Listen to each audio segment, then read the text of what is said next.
What if I told you the same company that made your video doorbell is now partnering with police surveillance networks across the country, while Google also quietly killed off its big privacy project? Yeah, that happened this week, so let's talk about it. What's up, s'mores? I'm Shannon Morse, and welcome back to Snubs on Security, the show where I spill a little bit of tea and share my caffeinated opinions on all things cybersecurity and hacking. Now, we've got some wild updates today, from surveillance creep to 2FA leaks, so grab your tea because we have a lot to talk about. So do y'all remember when Google promised that the privacy sandbox was going to be the future of web advertising? It's going to be this world without creepy tracking cookies.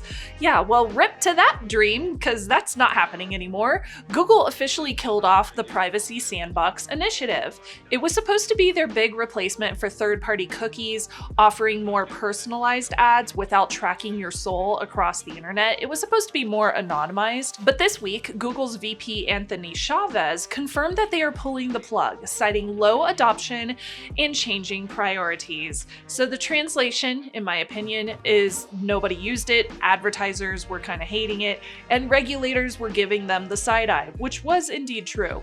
Privacy Sandbox has been in development since 2019, but Google kept on delaying its rollout thanks to pressure from UK's Competition and Markets Authority and even the US DOJ.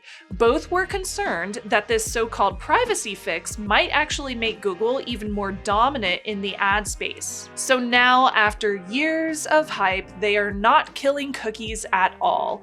Instead, Chrome users will now get some kind of pop-up or option to make an informed choice, because nothing says privacy like another pop-up that 99% of people will probably just click OK on and completely forget about. Now, I need to tell you about this really scary thing that happened recently to an elder that I know.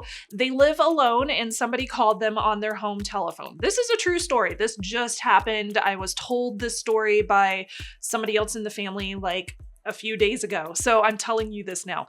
So the person on the telephone told them that they won like $50,000, and the person needed to know when they would be home to receive the cash. So the target, my elder, believed them, and they told the person on the phone when they would be home. The person on the phone was able to verify their home address and said they could be there tomorrow at noon. The person on the phone told my family member not to tell anyone, which was a huge red flag for me. Luckily, my family member did tell somebody, so their adult children were at the house with them when this big cash delivery was supposed to happen. Now, I don't know what their end game was in this situation, but the whole story gave me really big red flags. Like, I had this gut feeling that something was wrong when I was told this story. They wanted to know if my elder family member would be home alone. They told them not to tell anyone, and they knew the phone number and home address for my elder family members. So were they going to rob them? Were they just planning to further scam them? I don't know, but because my elder's data was out there, they were able to start this scam in the first place. This is problematic because elders are often targeted in scams like this, and one line of defense you can set up is removing data off of data broker sites and keeping those sites free of your data in the future. The way that I do this is with DeleteMe. DeleteMe checks hundreds of data brokers for your personally identifiable information, like your full name, birth date, address, phone number, email address, family members, and more. And when they find a match, they send the opt-out requests and the data removal forms for you, so you don't have to go through the hassle of doing it all yourself. Then DeleteMe checks again and again over the course of your plan to ensure your data is not repopulated on data broker sites. So here's my recent report up on the screen for you, showing how many removal requests they sent on my behalf. This service has saved me literal weeks and weeks of work since I first signed up as a customer. I don't have the time to keep tabs on data brokers, and you probably don't either. So let DeleteMe do it for you. It is money well spent, and I had an account with DeleteMe long before they sponsored my channel. And by the way, they have family plans too that offer built-in savings. Now, my coupon code is exclusively available to my viewers too. You can go over to joindeleteme.com/morsecode, use the coupon code SNUBS, that's SNUBS, for 20% off. That's joindeleteme.com/morsecode for 20% off with the coupon code SNUBS, SNUBS. Start saving time, protect your data today with DeleteMe, and thank you so much to DeleteMe for sponsoring this video. Okay, this one's kind of wild. Amazon's Ring just announced a partnership with Flock Safety, which is a company that makes AI-powered license plate readers and surveillance cameras already used by local police and federal agencies like ICE and the Secret Service. So here's how it works. Agencies that use Flock can now request footage from Ring doorbell users to help with investigations and evidence collection. Ring says that it's completely optional, but when law enforcement is knocking, digitally or literally, that word optional can get blurry kind of fast. Now, Flock's network can identify cars by license plate, color, even custom decals, and its AI lets police search for descriptions like white sedan with a bumper sticker. Combined with Ring's home video network, we are talking about an interconnected surveillance web covering streets and front doors. And this is not exactly the kind of company that has a perfect privacy record either.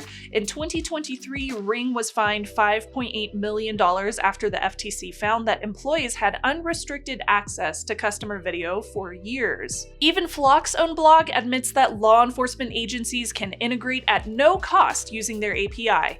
That means easier access and a lot more data flow between your home cameras and police networks. Now, if you got a Ring camera already, check your settings because your footage could soon be a part of this nationwide surveillance ecosystem. All right, let's talk about something that I truly love, which is Passkeys. They were supposed to save us from passwords forever, right? Well, some of them do, but it turns out that synced passkeys might not be as secure as everybody had hoped. According to new research, synced passkeys inherit all those same risks as the cloud accounts that protect them. So like iCloud or Google Cloud, if an attacker takes over your cloud account or they trick the recovery process, they can register new devices and access your passkeys remotely. Researchers at Proofpoint even showed how an adversary in the middle, an AITM phishing kit, could force a downgrade during login.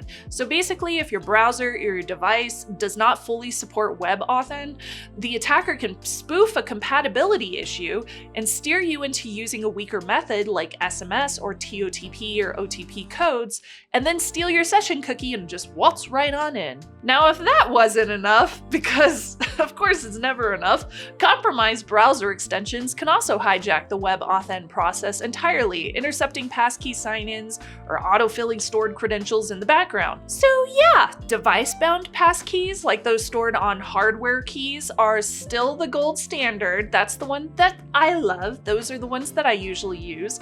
If it's synced through the cloud, it's more convenient, of course, but that also makes it more vulnerable. Now, I have done some videos about passkeys and how to set those up on a hardware key on my channel, so check out my security playlist for those. But TLDR, passkeys are great, but synced passkeys, they're still better than nothing, but they are not the best. Enterprises and privacy nerds like us, you should probably stick with the hardware-backed, device-bound options like I have discussed on my channel previously. Now, this one sounds like something straight out of a sci-fi movie. Researchers discovered a new Android attack called Pixnapping, and it can steal your 2FA codes, your messages, and on-screen data in less than 30 seconds without special permissions. Now, here's how it works. A malicious app uses normal Android APIs to draw over another app's screen like Authenticator or Signal or your email, and then measures the rendering time of each pixel to reconstruct what's on the screen. Doesn't that sound kind of insane? And it does involve tricking somebody into downloading the malicious app in the first place, so just don't download malicious apps. Basically, it's like the app is taking a time-based screenshot of every single pixel. Wow, it's kind of cool, honestly. It's a really cool attack, but it's very interesting, but it's also very scary. So unfortunately, the attack works on Google Pixel phones and also the new Samsung S25, though the researchers said noise makes it harder on Samsung devices over Google's Pixel devices. Now, Google's already released one patch and has another one coming in December. But the takeaway here, of course, is very simple. Be very cautious about what apps you install. If something random is asking to draw over other apps, or even if it doesn't ask for any permissions, that does not necessarily mean that it is safe. So just be careful when you're downloading applications, okay? Okay. All right, and last off, shout out to my Patreon supporter Mark for sending over this story. Thank you so much, Mark. Finally, we have a little bit of good news. Europol just took down a massive SIM farm operation that powered over 49 million fake online accounts used for fraud, phishing, and smishing campaigns. The operation, which is called SIMCARTEL, involved raids across Latvia, Austria, Estonia, and Finland.